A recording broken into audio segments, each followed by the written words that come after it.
आदिदेव का मनोवैज्ञानिक स्वास्थ्य एक पराकाष्ठा को पार कर चुका है, इसीलिए वो अमर हुआ। लेकिन अलग अलग युगों में रहते हुए वो जो ज्ञान अर्जित करेगा वो हम लोगों की कल्पना से परे की चीज़ है। वो महान ज्ञानी होगा, ज्ञान से भी आगे विज्ञान में चला जाएगा। उसके मन स्थिति की हम लोग कल्पना शायद ही कर पाएंगे बिना अमर हुए।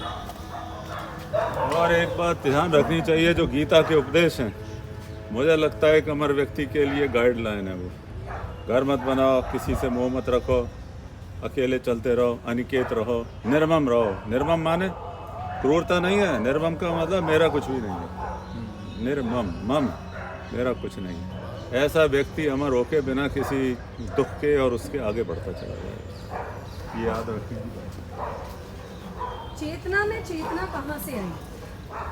अभी मैंने जवाब दिया, आदि शक्ति की चेतना ही मूल चेतना है, वहीं से हमारी चेतना की तरंगें उठती है। मूल तो वही है।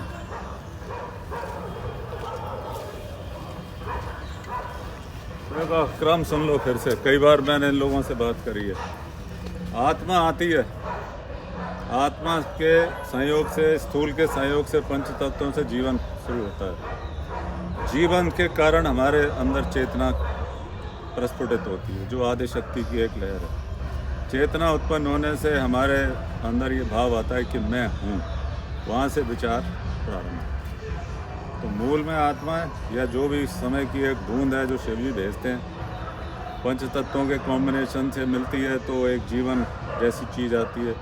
उससे चेतना का अनुभव हम करते हैं, चेतना से विचार प्रारंभ होते हैं और ये समझ में आता है कि मैं हूँ।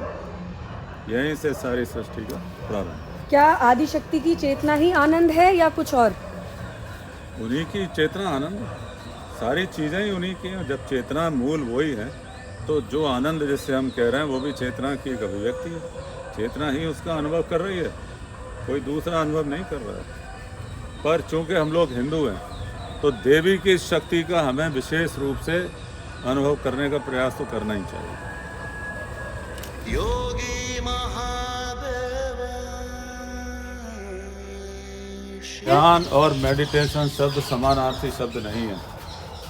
ध्यान का मतलब है जैसे वायुयान होता है, जलयान होता है, पृथ्वी का यान होता है, कार वगैरह, इसी तरह ध्यान है। धी माने बुद्धि, बुद्धि रूपी यान जिसको प्राप्त हो जाए। ध्यान अवस्थित तद्गतेन मनसा, उस पर मन बैठता है।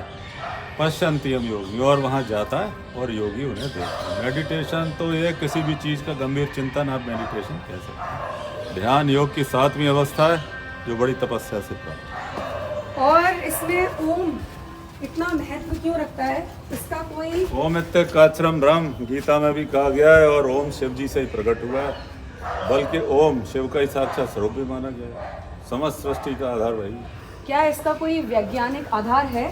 वैज्ञानिक आधार तो अभी तो विज्ञान इन्फेंटाइल स्टेट में भी तो सीखना ही शुरू करा है। हो सकता है कभी समझें, लेकिन फिजिक्स यहाँ तो पहुँच गई कि सब कुछ जो सृष्टि वाइब्रेटरी है। वाइब्रेटरी है मतलब उसके पीछे एक ध्वनि है। हमारे यहाँ बोला गया है कि वो ध्वनि ओम है, तो बिल्कुल वैज्ञानिकता तो सामने ही पड़ेगी। आदिदेव